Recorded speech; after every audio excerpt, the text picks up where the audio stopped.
conférence demain, ici à Bruxelles, va voir plus de 30 chefs d'État et de gouvernement, dont 24 des États membres de l'Union européenne, ici, pour notamment travailler ensemble pour la sécurité et le développement de G5 Sahel. Parce que, comme l'accident hier qui a tué, l'attaque qui a tué 2 soldats français démontre, notre sécurité est liée.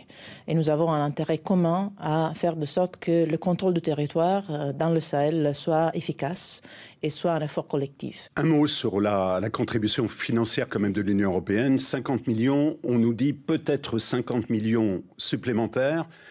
C'est le même montant finalement que l'Arabie saoudite. On aurait peut-être pu attendre un effort financier plus important du côté européen, non? Pour nous, ce ne sont pas seulement 50 millions ou des autres 50 millions pour soutenir la force conjointe, donc le travail sur le terrain du point de vue de la sécurité. Ce sont les 8 milliards d'euros qu'on investit dans le développement de la région, du Sahel seulement, dans ces années. Parce qu'on sait très bien, il faut faire le contrôle du territoire, spécialement dans la région du désert, spécialement dans des régions comme le Mali qui sont compliquées, mais il faut aussi investir dans les populations locales, spécialement dans les régions qui sont plus en difficulté. Il y a environ 500 projets de développement qui sont prévus dans les mois, dans les années à venir. Quelles sont les priorités pour vous en matière de développement?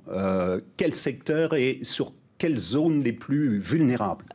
Vous l'avez dit, les zones plus vulnérables, les frontières, les zones désertiques, les zones où les populations ont plus de difficultés à trouver un emploi, une possibilité de gagner sa vie. Pour l'Europe, pour l'Union européenne, la lutte contre le changement climatique et le travail sur le changement climatique fait partie aussi de l'investissement dans notre sécurité et dans le développement.